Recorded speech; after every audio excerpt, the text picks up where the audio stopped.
I'm Michael Pauley, and this is Faith in Politics. On this broadcast, we range from the soul to the state as we cultivate those virtues and explore those principles that help us live well as faithful Catholics in this great land. Well, good day, everyone. This is our first new episode in a while because I've been working long days during the 2023 session of the South Dakota Legislature. The session officially ended on March 27th when the legislature gathered for its final business of the year, which was the consideration of legislation that was vetoed by the governor. This was a busy session. The South Dakota Catholic Conference was involved in a whole broad array of issues ranging from subjects like gambling, abortion, marijuana, gender ideology, and educational choice. And I thought about trying to do a podcast where we cover every single issue that we tackled during the session, but it seems impractical. So in lieu of that, I thought a better approach would be to do a series of podcasts where we focus on one policy area at a time. Just allows us to get in a little more deep rather than having a superficial discussion. So to kick this off, in today's episode, we're going to talk about legislation related to marijuana policy. And this was a major topic during the 2023 legislative session, as it has been in previous years. I know some of our listeners are probably wondering, how can it continue to be a major topic year after year after year? And to help us answer that question, we've got a really terrific guest to help us unpack it. He's not only a subject matter expert, but also a good friend. And so I'm pleased to welcome Jim Kinyon to the program today.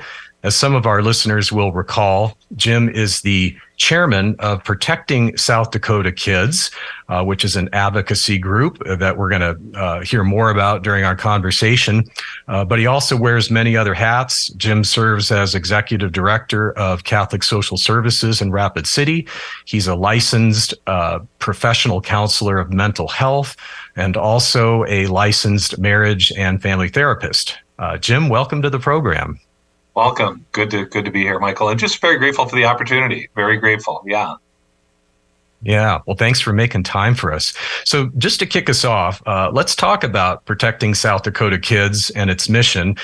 Some of our listeners with longer memories will probably recall that Protecting South Dakota Kids was the name of the campaign group that formed to oppose Initiated Measure 27. And that was the proposal that we saw in last year's election in 2022 that would legalize recreational marijuana in South Dakota. Measure 27 failed, which we're grateful for. And so we can say that Protecting South Dakota Kids met its objective.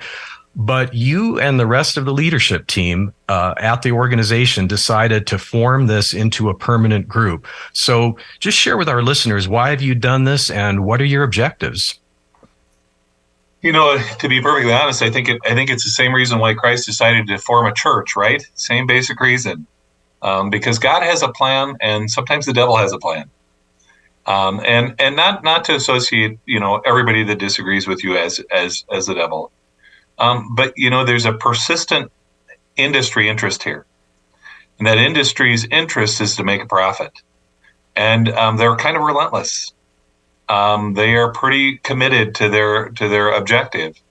And to be real honest with you, we would have been very, very grateful to sit there and say, okay, this is the third time we voted on this in the state of South Dakota and rejected recreational marijuana. And it has happened 3 times. So the third time's the charm. There's strike out, put them on the sidelines. But that's not what the industry does. The industry has an objective. And that objective is to make sure that they can create access to as many people for their product as they possibly can. And so immediately after the last legislative, first thing we heard was there was going to be a ballot initiative. The next thing we knew that would happen would be there'd be a huge legislative push. If they can't get their will accomplished by overriding the will of the people, then they certainly were going to go around and they were going to try and make this a legislative issue. And so that's what they've done. And the tactics are as sordid as they could be, Michael. I mean, to be honest with you. To sit there and say, can you imagine setting up a medical clinic to approve people for medical marijuana in a strip club? or in a bar. It's a Not the little amazing. not the Today, usual place you'd go to meet a doctor. yeah, not every day. Now, I don't know, Michael. I might live in a very small world, but that is not a part of what I would anticipate. I wouldn't anticipate that we'd have pop-up clinics. We wouldn't have anticipated that they would create Delta 8 and Delta 10, which is just a variation on the marijuana product that is not covered by law, and which is Yeah. right now being sold at a lot of our local businesses and a lot of our convenience stores. That has a THC level in it. That's a dangerous, harmful product that's highly addictive. So the simple answer is we would have been happy to say the third time's the charm. The industry isn't willing to do that. And the one Yeah. qualification you didn't bring up, Michael, that make us especially qualified to talk about this subject is we're both parents. Yes. We understand Yes. that what you put into the system, the toxicity that goes in the system. Fred Deutsch, who's a great promoter and a strong friend and a member, refers to libertarians as this. They're conservatives that haven't had children yet. Yes. I've heard that expression, and I like it. Having children changes things. So I have 4 daughters. You have 2, right? yes, I do. And what wouldn't we be willing to do to preserve and protect those kids? And Yeah. that was what resonated with voters. When Protecting South Dakota Kids asked every mom and dad, every grandma and grandpa to get to their feet, to defend their children, to defend their community, to defend their families. We had people come out of the woodwork from all over. Makes me proud of my state. Yeah.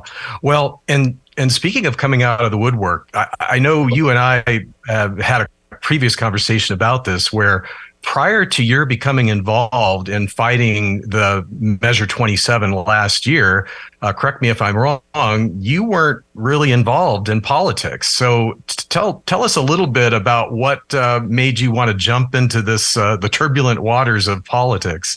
And I would be careful about saying I wanted to jump into it. I think it came out of necessity, to be real honest with you. And Michael, unlike yourself, who has been swimming in the political waters for a long time, and it's a very challenging place, and I'm learning a lot. I have learned a tremendous amount.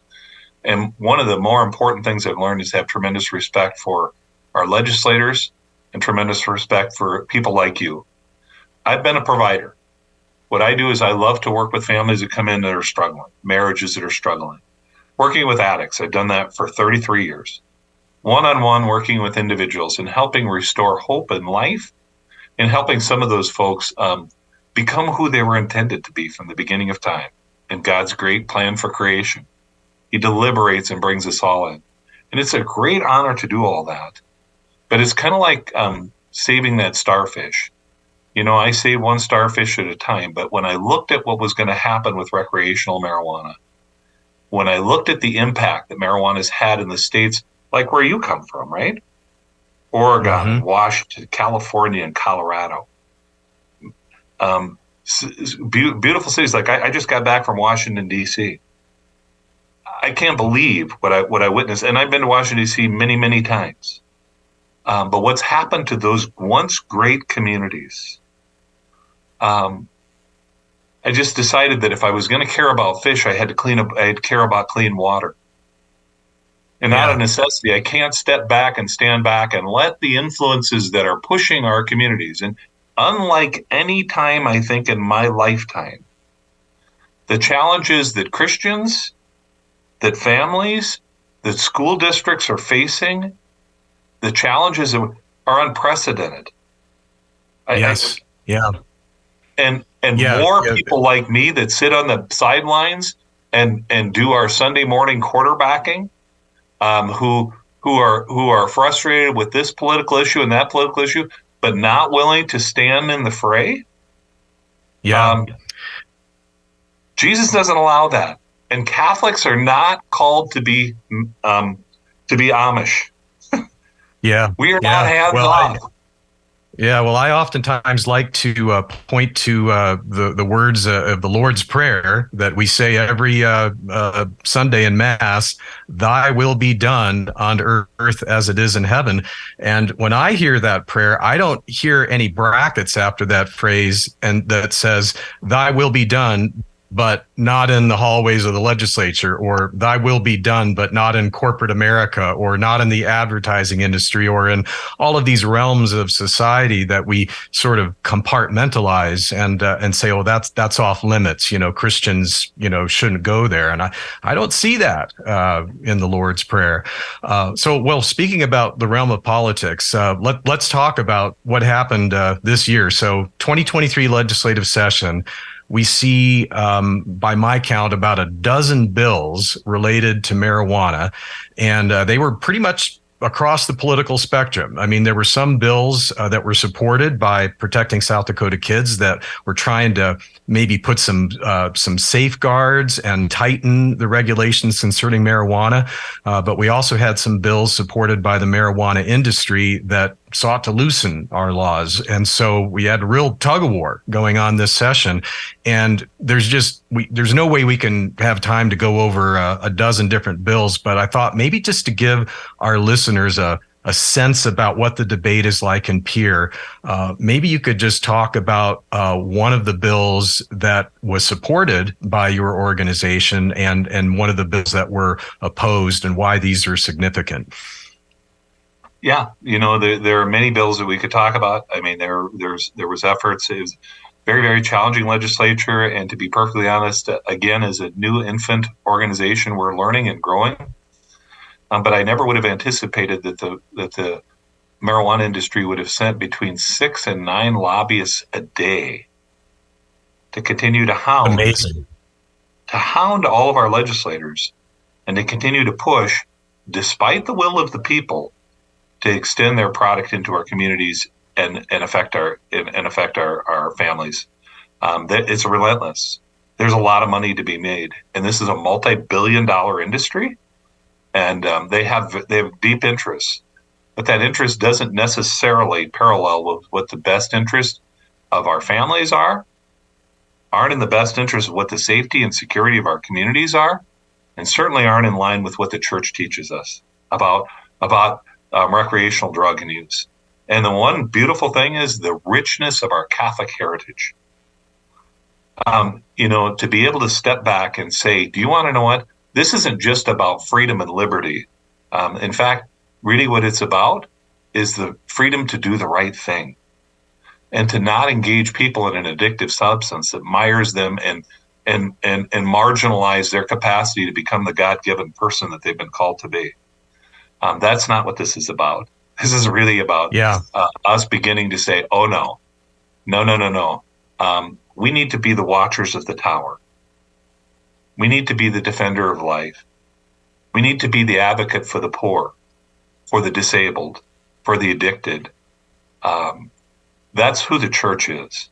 And so it's a huge, rich heritage. One of those bills, just to kind of talk about, was an effort to try and revise the Medical Marijuana Oversight Committee, which was Senate Bill 134, and to try and work with that group to address the issue that basically the marijuana industry wrote our bill, and then they pulled together a very pro industry marijuana oversight committee that has not done a very good job of defending our families or our rights or keeping our community safe. And so a bill was written. Actually, I have to thank Senator Duhamel, because she was one of the leaders of accomplishing that in our state, to bring forth a bill to say, no, that oversight needs to include a counselor. It needs to include some individuals from law enforcement who have expertise to make sure that we keep our cities safe. And it should involve some educational expertise. And, fortunately, that was one of the few bills that we got through. And primarily it's because it didn't go through the Department of Health and Human Services, the Senate Health and Human Services Committee, which is stacked in our opposition. It is filled with folks who don't understand South Dakota's values or tradition. So that would be one of those bills that fortunately we got through. Yeah, and there was another bill that I think it's House Bill 1129, which was intended to try to address this phenomena of what we might call pop-up clinics. Can you share a little bit about that with our listeners? And this is what I'm saying. I mean, we have to understand the nature of the people proposing this. So, like I mentioned before, we have pop-up clinics in strip bars and in bars in general. Some of their advertising are the whiskey made me do it. You just go to yourself.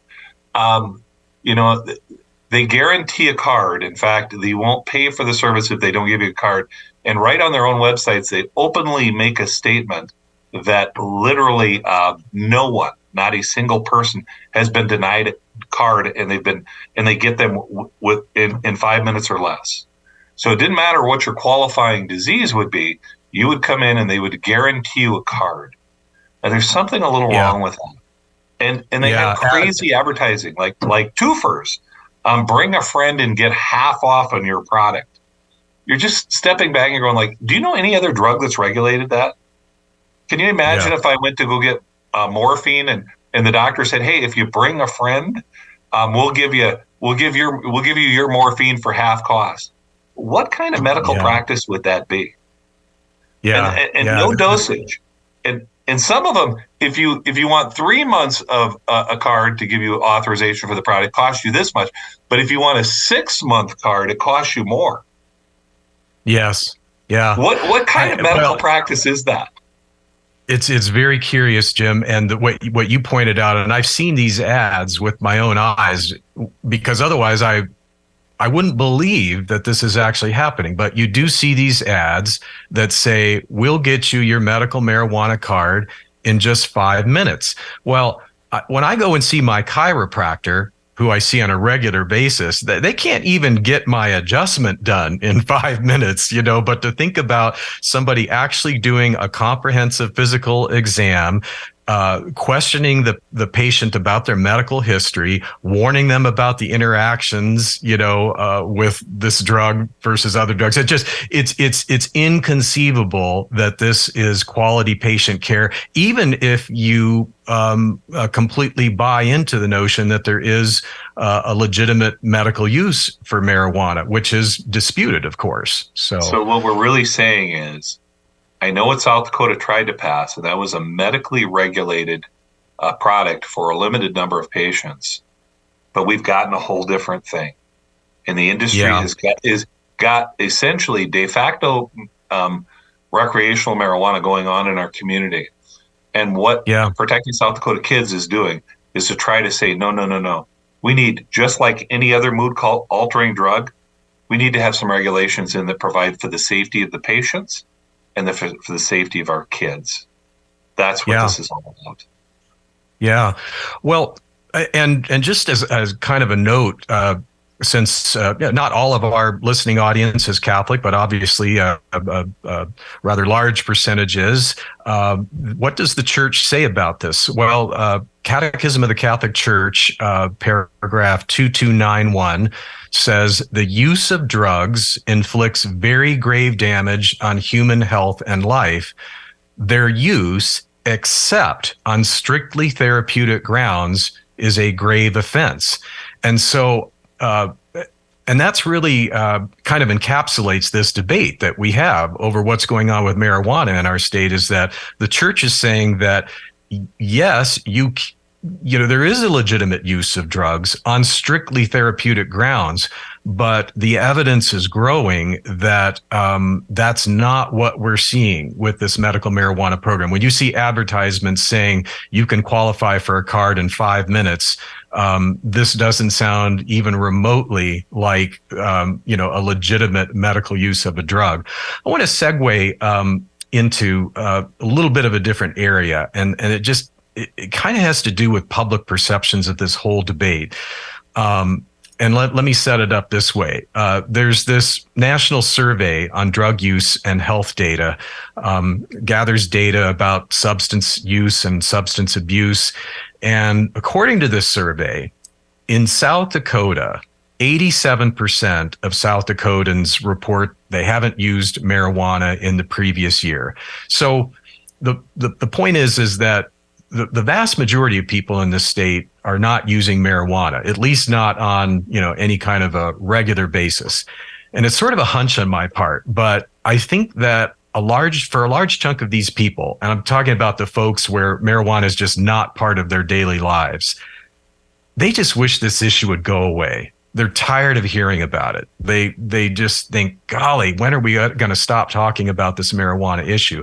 And I worry about those folks because I think that a lot of them are tempted to actually vote in favor of marijuana legalization, thinking in their head that, man, if I just vote to legalize it, then it can bring an end to this debate and the issue will just go away. And maybe we could call this symptom marijuana malaise, just sort of exhaustion at dealing with the issue. I'll confess, there are times when I feel a little bit of that myself, like, golly, gee, we have so many, problems and issues that we could be dealing with, but we're focusing on marijuana. So my question to you is, why should South Dakotans care about marijuana? What are the consequences for our state if we sort of turn a blind eye to this issue? So Michael, and that's the challenge. There's some of us that do have to deal with this every day, whether we like it or not. I wish there was not addiction. I wish there weren't broken homes. I wish there weren't kids who are struggling to get through school. I wish that more of our people were emotionally, psychologically capable of being able to work. These are all the issues that I deal with every day, and kids at JSC, and out of control, and violent behavior, and all those kinds of things. And boy, if I could just take a magic wand and solve all those problems, right? But the one thing I really do want us to see is that many of you sit in pews with people that are invisible, and you don't know that. And so I'm really privileged. I live right across the street from the wonderful cathedral here in Rapid City, South Dakota. And I walk across there every day and I go to Mass. And I sit in there, and part of me didn't want to do this either. I don't have time or energy or finance or resource to do this. And every person that lobbied on behalf of protecting South Dakota kids, none of us got paid. None of us asked for a dime to cover our mileage, our meals, our overnight lodging. We know what this means. Many of us live with this reality every day. But sitting in the pews with me are 4 wonderful families. And I know those families because 4 of them have lost their sons who started smoking marijuana in their mid-teens. And all of them had their sons die before age 23.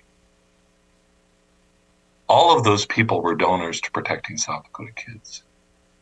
Some of them came up with $100 and said, please do this for my son. This matters. This is a life issue. These are people that matter, and they sit in our pews, and they are our next door neighbors. In the state of South Dakota, we lose twice the number of teenage kids or young adults as the national average. And that's just not okay. Mm-hmm. We're a pro-life church. We believe in the dignity and worth, and we believe every one of those people were a child of God. And I don't know what the industry's interest is, but I know what the church's interest is. And I couldn't be prouder of my church, and I can't be more grateful to you, Michael, for helping us as dioceses, both east and west, stand up and get voice. I said from the very beginning, the most important thing that we can do to be successful at this is pray. Pray that God gives us wisdom and insight and that we do the right thing to protect our communities.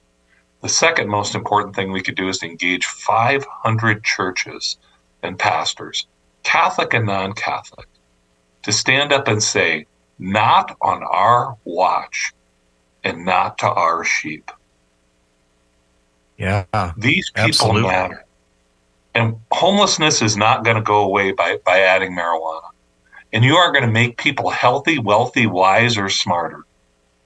The drug industry will always tell you, we're going to sell you this product and make you happy, healthy, wealthy, and wise.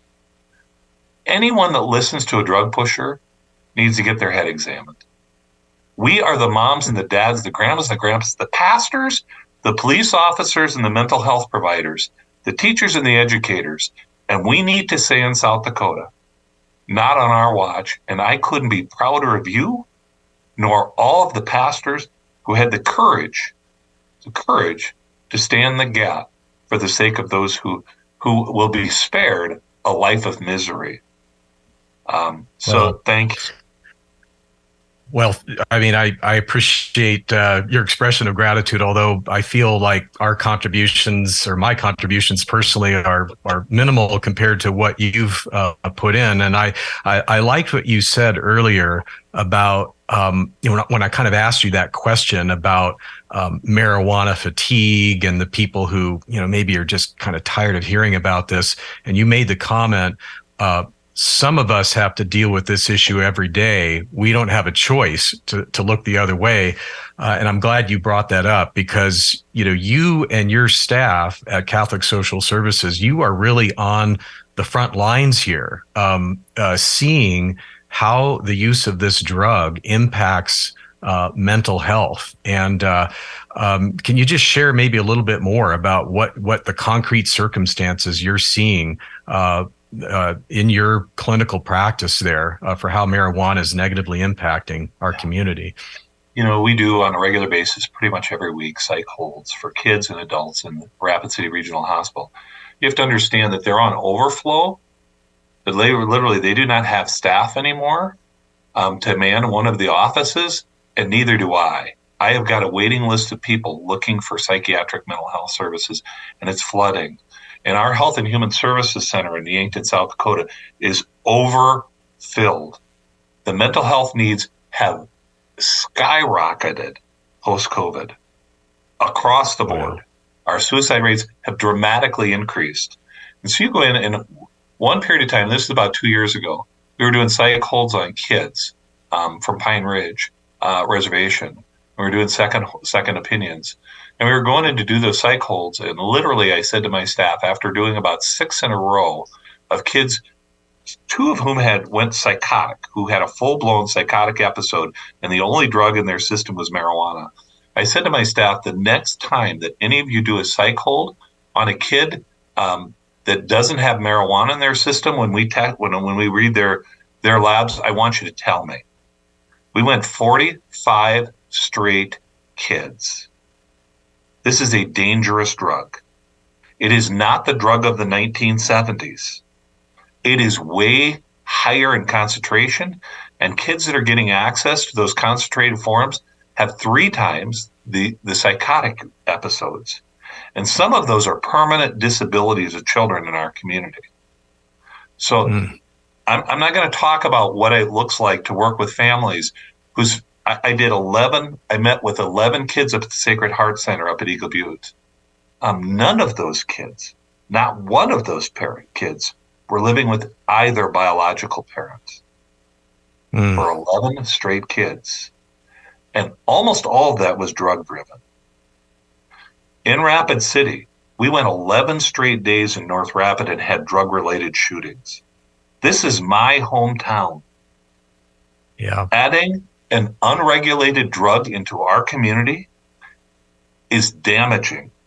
We do not need more. We need to clean the water to care for the fish. That's what we're talking about doing. So in a very real way, but you are with me, because I'm going to tell you right now, if it wasn't for the generosity of the people of the Diocese of Rapid City, we couldn't keep our door open. It's the generosity of our donors, and it's the commitment that we have to serve the poor. I am overwhelmingly blessed. I'll do Palm Sunday brunch. Governor Rounds will come and speak. We'll have 600 donors that come week after year after year after year. And you want to know what? Every client that we see at JDC, those donors are sitting right in that same room. And they are caring for a person they'll never know or never see. And it's because of their love for Jesus Christ and his love for them. I sit in a catbird seat in a privileged way. Wow. To see how God's love works. That is very moving. Well, we are almost at the end of our allotted time for our radio listening audience, but we're going to continue the conversation with Jim Kinyon. For those of you who want to hear the unabridged version of our conversation, please visit the South Dakota Catholic Conference website. That is at sdkc.org. sdcatholicconference.org, sdcatholicconference.org. We're going to continue on with some great discussion about this important issue. But also, if you would like to learn more about protecting South Dakota kids, that website is protectingsd, as in South Dakota, kids.com, protectingsdkids.com. So again, for our radio listening audience, that's all we have for you for now. Until next time, live well. And God bless you, Michael. Thank you. All right. And for our lucky podcast subscribers, you get the unabridged version. So we're going to continue visiting some more with Jim about this issue. I want to circle back and talk a bit more about this whole issue of, as I explained in reading that passage from the Catechism, this whole issue of medical marijuana revolves around the issue of, is there a legitimate therapeutic use? Because if there is a legitimate therapeutic use, then you can articulate an argument consistent with Catholic doctrine that marijuana use might be recommended for certain things. At the end of the day, this really comes down to a question of medical science and what do the principles of sound medical practice tell us about marijuana. So with that as kind of a setup, I want to go back to 2020. The measure placed in front of voters is initiated measure 26. And this was what established the medical marijuana program in South Dakota. And here is what the South Dakota State Medical Association said in a statement about medical marijuana. And I'm quoting, "The majority of clinical research has failed to identify a medical use for the drug while showing marijuana to be highly addictive and to have negative consequences. Unstandardized prescribing and documenting, along with the inability to rapidly and effectively detect use or overuse, creates a significant barrier to good patient care. Moreover, non-standardized medical use creates health risks, including the possibility of death due to toxicity, drug interaction, or unrecognized adverse effects." Close quote. So, I'll be honest, I don't always agree with the statements of the South Dakota State Medical Association, but in this particular case, I read those statements and I said, yeah, with real medicine, when I go and see a doctor and he prescribes me a medicine for some ailment or condition, there are precise dosing instructions. There's precise standards regulating the purity of the drug to make sure it doesn't have any contaminants or other foreign materials that are going to cause you problems. There's detailed cautions about the possible adverse side effects, and then instructions for if you experience these adverse side effects, what should you do? That is the normal world of medicine. By comparison, what we seem to have with the medical marijuana program in South Dakota, I call it the Wild West. It's kind of no rules, no standards, just take your chances. Best of luck to you. Is that an accurate depiction of the status quo, or do I exaggerate? I think even I'll just be realizing even some of the medical marijuana businesses are trying to fight back at what they call the bad actors. But that's the problem. That's really the problem. If everybody did things above board, and honestly, we could probably figure out how to manage things much more effectively. But the real problem is, and I'll just give you an embarrassing example to me, but a true example. We had someone sublease a building for an office space from us. Didn't let us know who they were. This is the business that subleased office from Catholic Social Services. It's called My Marijuana. This group, when you take a look at it and you just say to yourself, I cannot believe that this happened in the Monsignor William O'Connell Center in Catholic Social Services building. And I am the chair of the Protecting South Dakota Kids. This industry will cease at nothing, at least the worst of the actors, to gain access to our kids. They sell Pop-Tarts. They have no warning labels on their packaging telling pregnant mothers that they should not consume this product. This group does not have an interest in the health and well-being of its users. Many of the best users of this product I see on a regular basis, or someone in my office does. This is a very cunning, manipulative group, and they have a primary interest. And it's not the health and well-being of our people. So I repeat that piece.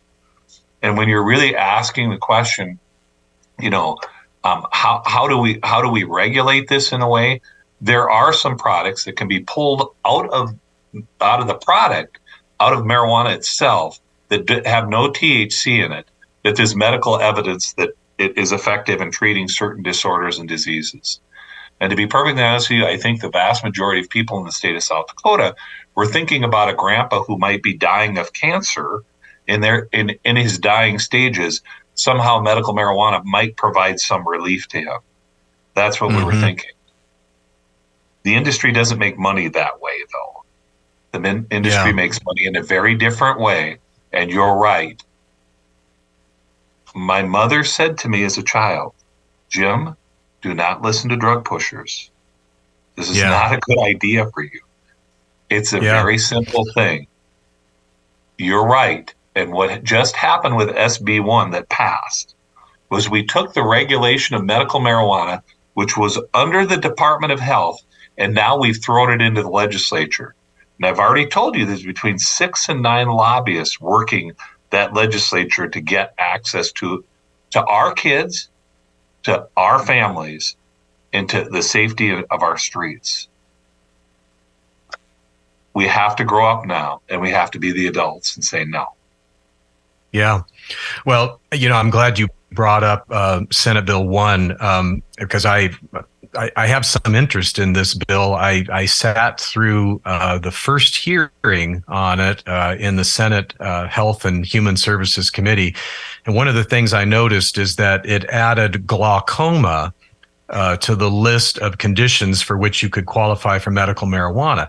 Well, I have some personal interest in this. I'm not in the habit of disclosing a lot of personal health information, but I happen to have ocular hypertension, which is the underlying condition that, if left untreated, will lead to glaucoma.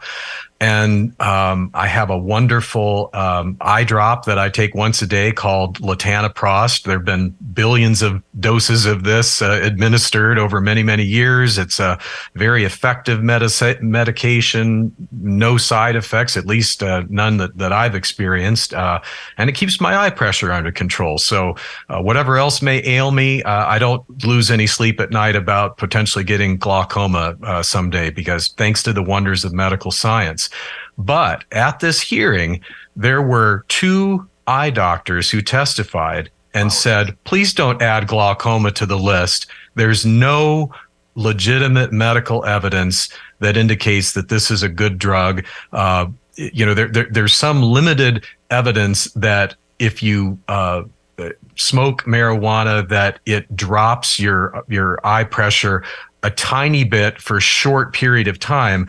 But the doctors made the point that I can't remember the exact number, but I think they said you'd have to smoke like 15 or 20 joints a day, in order to actually maintain that consistent reduction of eye pressure. But anyway, so the testimony was very compelling that there's just no legitimate use for glaucoma. And I was expecting maybe somebody will amend the bill. Nope. It just went out of committee like that, approved. And this is the same committee you referenced earlier in our discussion that's dominated by people who are seemingly very sympathetic to whatever the marijuana industry wants to do. Now, thankfully, later on in the legislative process, I think it occurred in the House side, the glaucoma was dropped. It's still a dubious bill, but at least they dropped that glaucoma.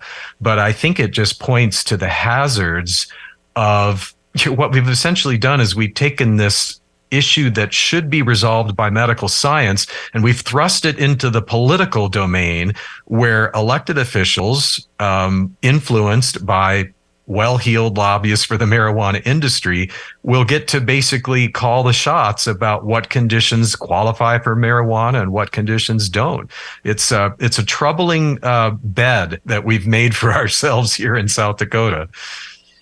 So, Michael, Any thoughts on that? What you're saying is absolutely accurate, and you're right. It was from the Thompson Clinic in Sioux Falls, an expert in one of the most renowned, and one of their physicians came in and literally he suggested even after the meeting, as I visited with him, not only is it not helpful to use marijuana if you have glaucoma, it's actually contraindicated. In other words, using marijuana will worsen your condition and lead to blindness. And all that I can tell you is that is one of the examples. I work in the area of PTSD and work with people who have experienced trauma, and how they've trotted out every veteran to talk about how medical marijuana will be the revolutionary thing that solves all that ails them. You know, almost any research that you read on that will be very clear about how marijuana is actually contraindicated. You do not give a mood-altering, anxiety-producing drug to people who have anxiety. I know that seems revolutionary, but you don't actually encourage people to use a drug that creates some paranoia and anxiety. It provides a temporary relief in that it numbs the brain, but it actually delays the processing and work that someone needs to do in therapy to recover from PTSD. But again, they trot out wonderfully sympathetic people without really looking at research. And if you're going to have a medical program, not having the Department of Health oversee that department, what other drug does the Department of Health and Human Services not oversee? We have to realize this is a sleight of hand trick. And this will not make us healthy, wealthy, or wise. So it's very imperative. And you're right. As much as the church is accused of being anti-science, it's the industry on this front that's being anti-science. Yes, the church is actually advocating that faith and reason should work together as we consider how to regulate this drug. That's right. That's right. Yeah, the church is saying if medical science indicates there's a legitimate therapeutic use, then it's morally permissible to avail ourselves of these chemical substances. But you're right; it's the other side that seems to just be skirting the medical science on this. Well, one final thing I want to cover in our conversation today, and I know I almost don't want to bring this up because of what I mentioned before about how some people may be suffering from marijuana fatigue and they'd like to live in a world where we just don't talk about this issue anymore. But a little bit of sobering news is that after last year's defeat of initiated Measure 27, the marijuana industry, perhaps being a little bit tone deaf to what the voters just said, kind of dismissed the election results as kind of an outlier or an anomaly and committed that they're going to file a new initiative to put recreational marijuana back on the ballot, probably in the 2024 election. And they have filed that language. I don't believe they have started the signature gathering phase yet, but they have committed that they're going to. So it looks like we're going to be having to vote on recreational marijuana once again in 2024. So just maybe share a little bit about how you think this campaign will be the same or different from the battle that we just fought on this in 2022. I think along with several other initiatives that'll be very challenging for our church and our community. There are other ballot initiatives I think that we're all aware of related to abortion that are very, very compromising and very, very challenging to human dignity and value. But the industry will have a couple of years of profit from their medical marijuana sales. It will obviously be much more of the local dollars And also, I think one of the things that happened was we kind of sprung up just 100 days before the election. So I don't think that the marijuana industry was aware that they were even going to have opposition. In fact, it wasn't but about the day before the deadline that Protecting South Dakota Kids came together.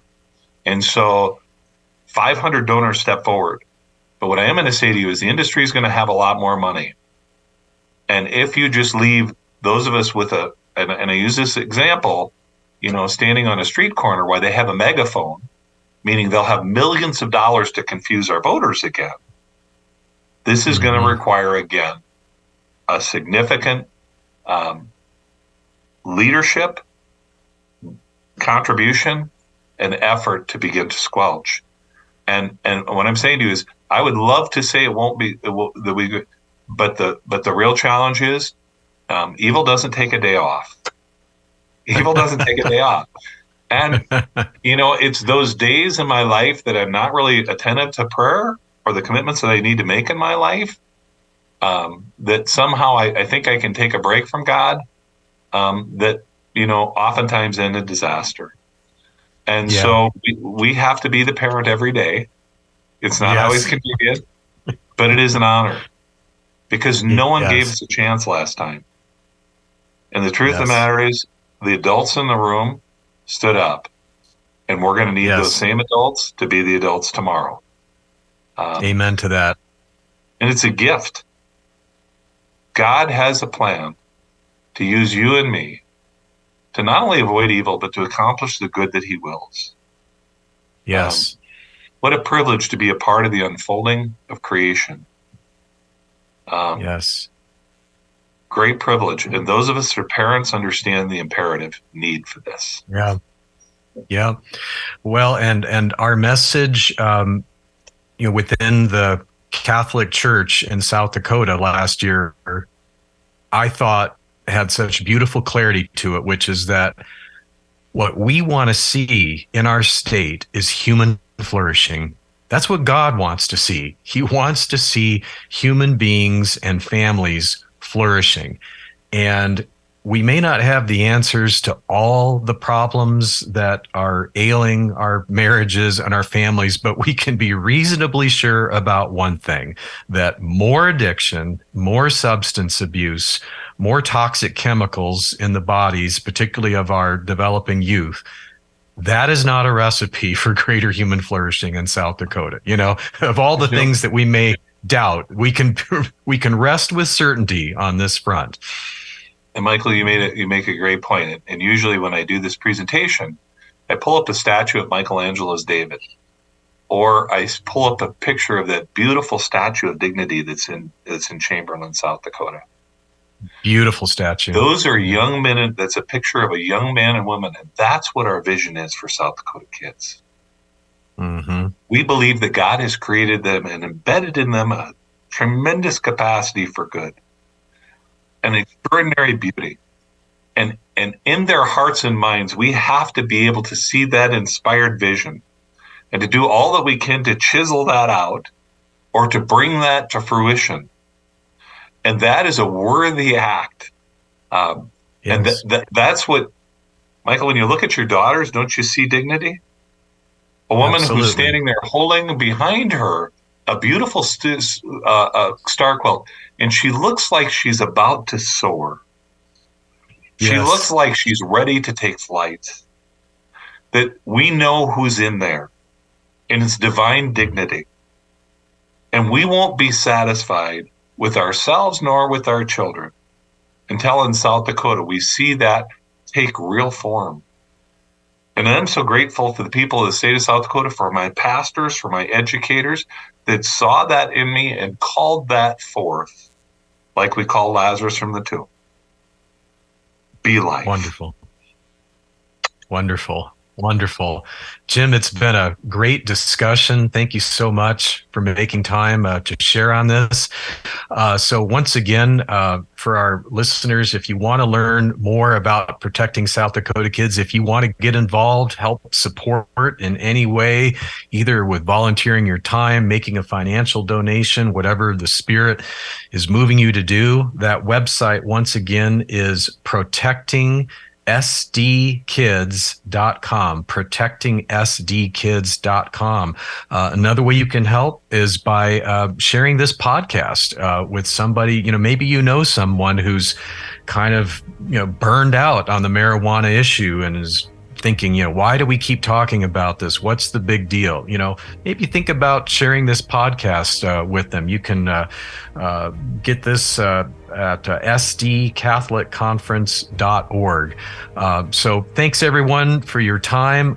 We'll be back in the near future with some more podcasts diving into other issues that we saw crop up during the 2023 legislative session. Hope you'll join us for those talks. But until next time, live well.